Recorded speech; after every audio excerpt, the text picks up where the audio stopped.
Dean Martin was never just a voice drifting through a radio speaker or a smile framed by the rim of a cocktail glass. To the public, he represented ease itself, a man who seemed to glide through life untouched by effort, untouched by worry, untouched by consequence. His charm felt instinctive, his humor unforced, his music smooth enough to make even heartbreak sound gentle and forgiving. In the golden glow of mid-century Hollywood, Dean Martin appeared to embody success without strain and joy without cost, a man who had somehow figured out how to enjoy life while the rest of the world worked to survive it. But the image of effortless cool was exactly that, an image. Behind it lived a man who learned early how to hide pain behind humor, how to turn vulnerability into charm, and how to make the world laugh so it would never see him struggle. What audiences mistook for ease was actually discipline, restraint, and survival refined into style. A childhood marked by difference. Dean Martin began life far from spotlights and stage lights. Born Dino Paul Crocetti in 1917 in Steubenville, Ohio, he was the son of Italian immigrants who arrived in America carrying little more than hope, pride, and their native language.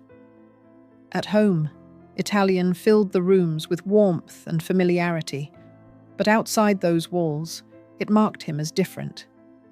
At school, Dino's thick accent made him a target for ridicule, a boy singled out before he ever had the chance to belong. Mockery followed him through classrooms and playgrounds, and with every laugh directed his way, he learned that standing out could hurt. These early experiences carved something deep into him, a sensitivity masked by humor and a quiet desire to be accepted without having to explain who he was. Music became a refuge, a place where language barriers disappeared and emotion could flow freely, untouched by judgment or misunderstanding. Leaving school to learn survival. By the age of 16, Dino walked away from formal education and stepped into the harsh reality of adult responsibility. He worked in steel mills where the air was heavy and the labor unforgiving, boxed for money under bright lights and darker circumstances, and took on whatever jobs would help him survive another week. The work was brutal, physically demanding, and exhausting in ways that left no room for self-pity. Yet it gave him something school never had: respect earned through endurance. Every bruise, every long shift, every morning he woke sore and returned anyway shaped him. These years hardened him, not into bitterness, but into resilience. He learned how to endure without complaint, how to absorb pressure without breaking, and how to keep moving forward even when there was no applause waiting at the end. Discovering the power of charm. While working as a blackjack dealer in smoky nightclubs, Dino began to understand people in a way no classroom could teach. He watched how they laughed, what eased their tension, what made them feel welcome even when luck wasn't on their side. He learned that charm wasn't about dominance or volume. It was about timing, warmth, and knowing when to step back. Slowly, music found its way back into his life.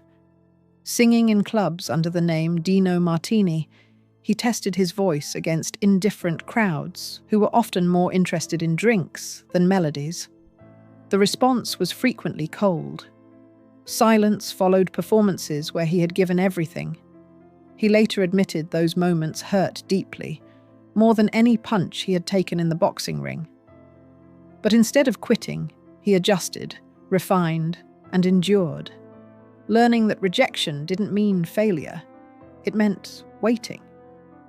Reinventing himself as Dean Martin. Changing his name to Dean Martin wasn't just a career move. It was an act of reinvention. He softened his image, refined his sound, and tried again with quiet determination. Success didn't arrive overnight, and there were many nights when he sang beautifully to rooms that barely noticed. The rejection chipped away at him, but it also taught him humility, patience, and self-control. Dean Martin was being built slowly, layer by layer, long before the world paid attention. What kept him going wasn't confidence or arrogance. It was belief. A quiet, stubborn belief that his voice mattered, even when no one seemed to be listening. The accident that changed everything. In 1945, in a small New York club, fate intervened in the most unexpected way. A young, chaotic comic named Jerry Lewis interrupted Dean's act, turning order into mayhem. Instead of anger, something clicked between them. Their chemistry was instant, unscripted, and electric. What began as disruption turned into partnership, and soon Martin and Lewis became a phenomenon. They blended music and comedy in a way audiences had never experienced, feeding off each other's energy and unpredictability. Fame arrived quickly, almost violently in its speed. For the first time in his life, Dean Martin felt truly visible, no longer overlooked, no longer waiting in silence. Success with a hidden cost. While the public adored the duo, the balance within it was uneven.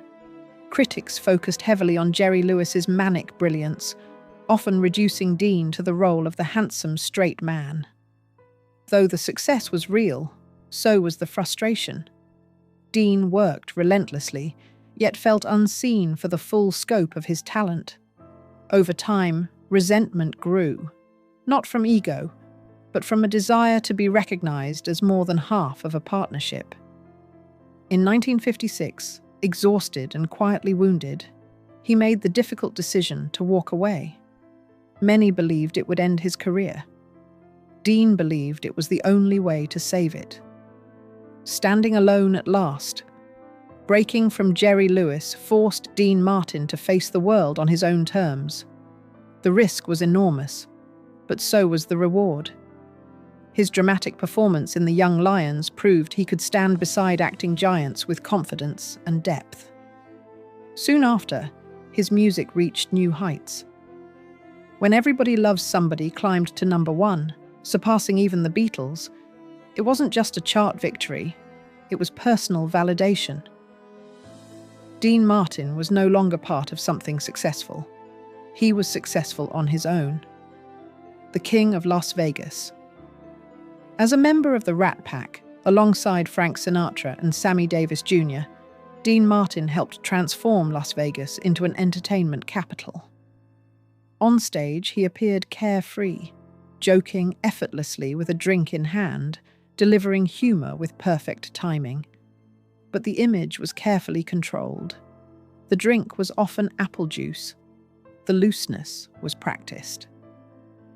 Dean understood performance deeply, and he knew how to give audiences what they wanted without exposing everything. On television, The Dean Martin Show and the celebrity roasts made him a permanent fixture in American homes. He was beloved, familiar, and endlessly watchable. A man who wanted home. More than applause. Despite fame, Dean Martin longed for simplicity. He valued family deeply, even when life didn't unfold the way he hoped. His marriages reflected both his desire for connection and the strain of a life lived under constant demand. His second marriage, which lasted nearly 25 years, gave him stability and a sense of home he cherished. He loved his children fiercely, though he carried quiet guilt over time lost and moments missed. These were burdens he rarely spoke about, choosing instead to shoulder them privately. The loss that changed him forever. Nothing in Dean Martin's life prepared him for the loss of his son, Dean Paul Martin, in 1987.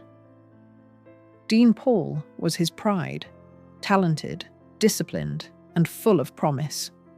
His sudden death shattered something in Dean that never fully healed. Friends noticed the change immediately.